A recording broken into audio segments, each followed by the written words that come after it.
శ్రీమాత్రే నమః, శ్రీ గురుభ్యో నమః. ఈరోజు ఈ వీడియోలో మనం నా తిరువన్నామలై దర్శనం ఎలా జరిగింది, అదేవిధంగా ఆ క్షేత్రాన్ని గురించిన విశేషాలు, నా గిరి ప్రదక్షిణ ఎలా జరిగింది అనేటువంటిది ఈ చిన్న వీడియోలో తెలుసుకుందాం. నేను జనవరి 1వ తేదీన తిరువన్నామలై స్వామివారి దర్శనం కోసమని వెళ్ళాను. నేను వెళ్ళింది మంచి సీజన్ కాబట్టి భక్తులు ఎక్కువగా ఉన్నారు. ఉదయాన్నే 5 గంటలకు లేచి గిరి ప్రదక్షిణం కోసం అని చెప్పి బయలుదేరాను. ఇది అరుణాశ్రమం దగ్గర ఉన్నటువంటి వీడియో. ఉదయాన్నే వెళ్తుంటే ఇక్కడ ఎవరు భజన చేస్తూ స్వామివారి దేవాలయం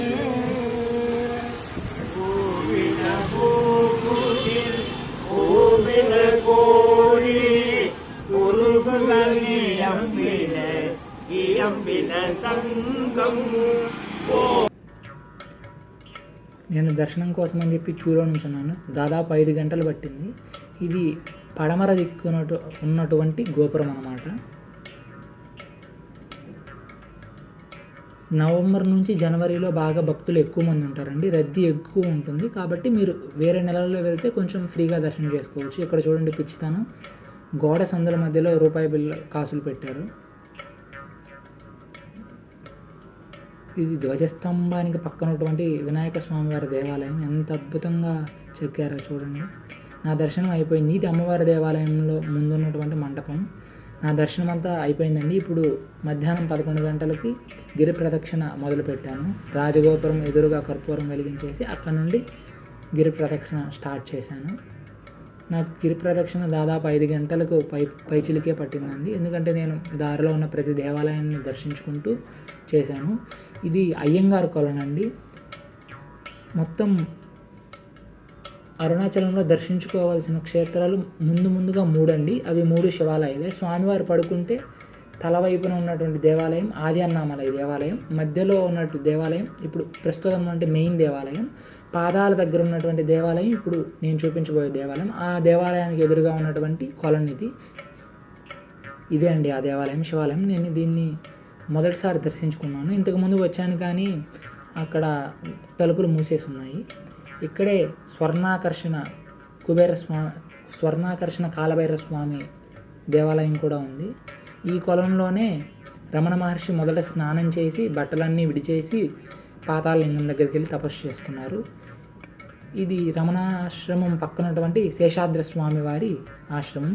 ఈయనే నడిచే కామాక్షి అమ్మవారిగా ప్రఖ్యాతి గావించారు. గొప్ప అవధూత.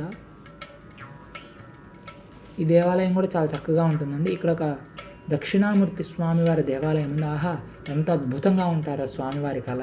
చాలా చక్కగా అలంకారం చేసి ఉంటారు. మనం ఇక్కడ ధ్యానం, తపస్సు జపం లాంటివి చేసుకోవచ్చు. ఈయనే శేషాద్రి స్వామివారు.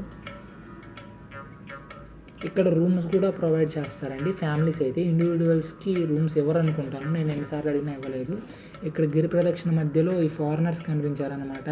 వీళ్ళకున్నటువంటి సిగ్గులో, భక్తిలో కనీసం మనకి కాస్త ఇంచు రవంతున్నా చాలండి.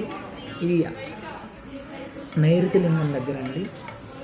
నైరుతి లింగం దగ్గర ఒక శ్లోకం కానీ, మనకు వచ్చిన ఒక పద్యం కానీ, లేదంటే ఒక పాట కానీ గానం చేసి తర్వాత వెళ్ళాలని నానుడండి.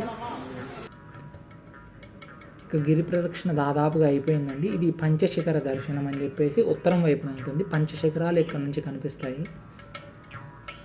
ఇక నా గిరి ప్రదక్షిణ అయిపోయిందండి. ఒక్కసారి మళ్ళీ దేవాలయంలోకి వెళ్దామని చెప్పేసి వెళ్తున్నాను. ఇది రాజగోపురం.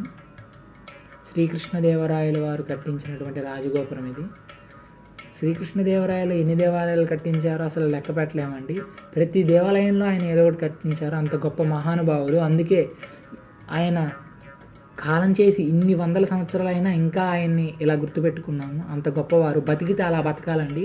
మనం బతికేది ఒక బతుకేనా అని ఒక్కోసారి అనిపిస్తుంది. కనీసం హిందూ మతానికి గ్లాని కలుగుతున్నా కానీ మనం పట్టించుకోము. అంత నిజమైన బతుకున్నాం. కనీసం ఎప్పుడైనా హిందువులు కళ్ళు తెరిచి మన ధర్మాన్ని కాపాడుకోవడం మన బాధ్యతగా భావించి కాపాడుకుందాం.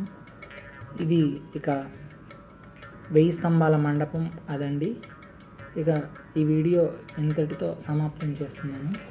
నా విన్నపం ఏంటంటే ధర్మాన్ని కాపాడండి, మన దేవాలయాన్ని కాపాడండి, అందరూ నిజాలను తెలుసుకోండి.